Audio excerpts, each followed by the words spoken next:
पृथ्वी पर हम कहते हैं कि मानव जनित प्रदूषण के कारण कार्बन डाइऑक्साइड बढ़ रही है और इसी से ग्रीन हाउस प्रभाव हो रहा है।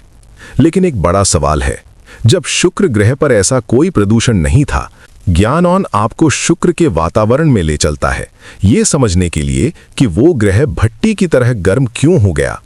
खगोलविदों के अनुसार शुक्र ग्रह के शुरुआती दौर में वहां भी पृथ्वी की तरह महासागर मौजूद थे। उस समय शुक्र पर कई ज्वालामुखी सक्रिय थे जो बड़ी मात्रा में कार्बन डाइऑक्साइड छोड़ते थे।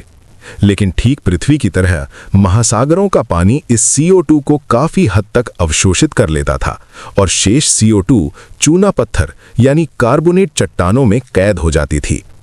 इसलिए उस समय शुक्र की जलवायु अत्यधिक गर्म नहीं थी। जैसे जैसे समय बीतता गया, सूर्य की चमक बढ़ती गई, तापमान बढ़ने लगा और महासागरों से पानी तेजी से वाष्पीकृत होने लगा। यहीं से शुक्र ग्रह के लिए हालात बदलने लगे। इसे एक आसान उदाहरण से समझिए। जब शीतल पेय की बोतल ठंडी रहती है तो CO2 उसमें घुली रहती है, लेकिन गर्म होते ही वो गैस बाहर निकलने लगती है। ठीक यही प्रक्रिया शुक्र ग्रह के महासागरों के साथ हुई। गर्मी बढ़ते ही महासागरों में घुली CO2 वायुमंडल में निकलने लगी। इससे ग्रीन हाउस प्रभाव शुरू हुआ और तापमान और तेजी से बढ़ने लगा। तापमान बढ़ने पर महासागरों का सारा पानी भाप बनकर ऊपर उठ गया। सूर्य की तीव्र पराबैंगनी किरणों ने पानी के अणुओं को तोड़ दिया। हल्की हाइड्रोजन अंतरिक्ष में उड़ गई और ऑक्सीजन अन्य तत्वों से जुड़ गई।